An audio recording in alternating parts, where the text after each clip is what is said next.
في فيديو النهاردة إن شاء الله هشارككم طريقتي في عمل الزبادي البيتي وما بغيرهاش من سنين لأنه بيكون زي ما أنا عايزة بالظبط. زبادي بيتي طبيعي 100% متماسك بقوام وطعم مظبوط جدا ومن غير أي إضافات غريبة زي الجيلاتين أو البكتين أو النشا. هنعمله بخطوات بسيطة وهقولك كل الأسرار علشان يطلع معاكي نتيجته مضمونة 100% بإذن الله. أنا عبير لو أول مرة تشوفيني، لو لسه ما اشتركتيش في القناة أتمنى تنوريني. يلا نسمي الله ونصلي على الرسول عليه أفضل الصلاة والسلام ونبدأ على طول.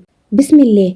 في البداية معايا لتر من الحليب البلدي كامل الدسم، بنشتريه من مكان مضمون وما يكونش فيه نسبة كبيرة من المية وبيسيب أثر في الكوباية زي ما انتوا شايفين. هرفعه على نار متوسطة لغاية ما يبتدي يدخل على الغليان، وهنقلبه ونهدي النار خالص ونسيبه على النار بعد الغليان 10 دقايق علشان لو في نسبة مية تتبخر، ونقلبه باستمرار من وقت للتاني خلال ال10 دقايق علشان ما يعملش قشرة ناشفة معاكي.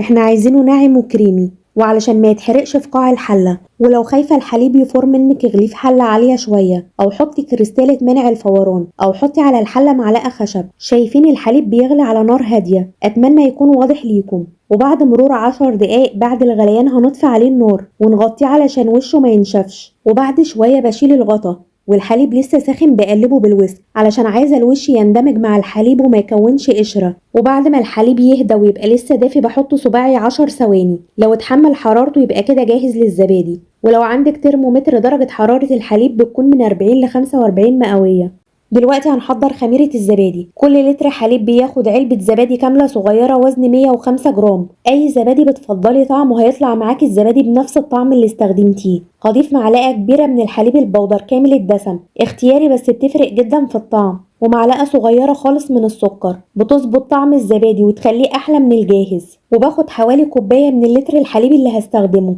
وبضيفها بالتدريج على علبة الزبادي واخلطهم مع بعض علشان تبقى ناعمة. في ناس هتسأل طب لو اتجمعت قشرة أو قشطة على وش الحليب، في الوقت ده هتجمعيها وتخلطيها مع علبة الزبادي. كده خميرة الزبادي جاهزة معايا. شايفين ما شاء الله القوام ناعم جدا. ممكن تضيفيها على الحليب على طول وتخلطيهم مع بعض أو تخلطيها في الخلاط أو بالهاند بلندر علشان تتأكدي إن القوام هيبقى ناعم جدا. بعد ما خلطتها بالهاند بلندر بضيفها على الحليب ويدوب يندمجوا مع بعض، مش هقلب كتير. دلوقتي هعديه على مصفى واصفيه مرتين علشان اضمن ان الزبادي بتاعي هيكون ناعم جدا بقوام كريمي باذن الله.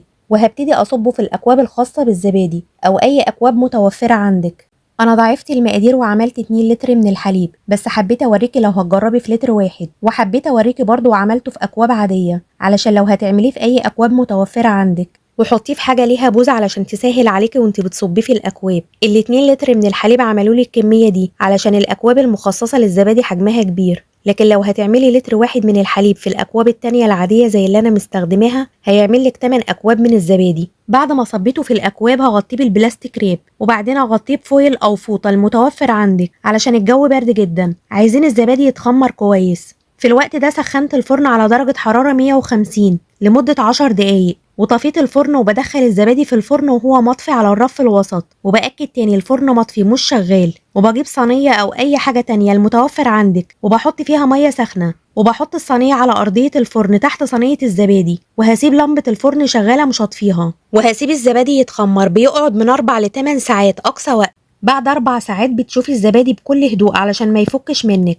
لو لقيتيه متماسك معاكي هتخرجيه من الفرن. طيب لو حسيتي ان لسه مش متماسك سخني ميه وحطيها في الصينيه اللي على ارضيه الفرن تحت الزبادي وسيبيه كمان ساعتين وشوفيه. انا ما احتجتش الخطوه دي، انا شفته بعد 4 ساعات بالظبط لقيته متماسك جدا ما شاء الله اللهم بارك. ده يرجع لدرجه حراره الجو عندك ولو مشيتي على الخطوات بالظبط.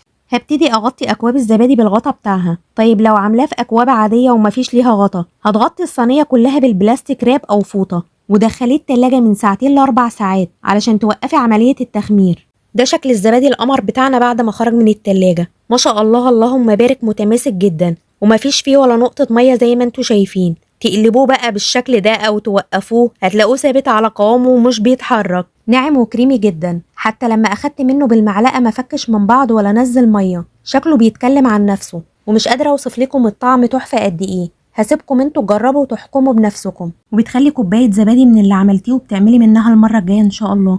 الخطوه دي اختياري علشان اطفالنا واولادنا احباب الله هيفرحوا بيها جدا، والكبار برضو هيحبوها. معايا فراولة مغسولة كويس جدا ومقطعاها قطع صغيرة زي ما انتوا شايفين. هبتدي احط قطع الفراولة على الزبادي وأزينها بصوص الفراولة، أو ممكن تضيفوا عليها مربى فراولة، بتبقى حرفيا تحفة جدا، حاجة طبيعية بدون ألوان صناعية. وادعولي بقى وبالهنا والشفا على قلبكم يا رب مقدما إن شاء الله. في النهاية أسفة جدا لو حسيتوا إني اتكلمت كتير في الفيديو، بس حقيقي كنت عايزة أشرح لكم كل حاجة بالتفصيل. وبكده نكون وصلنا لنهاية وصفتنا النهاردة. أتمنى تجربوه وتقولوا لي رأيكم، وهستنى كومنتاتكم اللي بتسعدني. وما تنسيش فضلا وليس أمرا لو عجبك الفيديو تعملي لايك وشير والاشتراك في القناة وتفعيل جرس التنبيه علشان يوصلك كل وصفاتنا الجاية بإذن الله. كان معاكم عبير، أسيبكم في حفظ الله ورعايته، والسلام عليكم ورحمة الله وبركاته.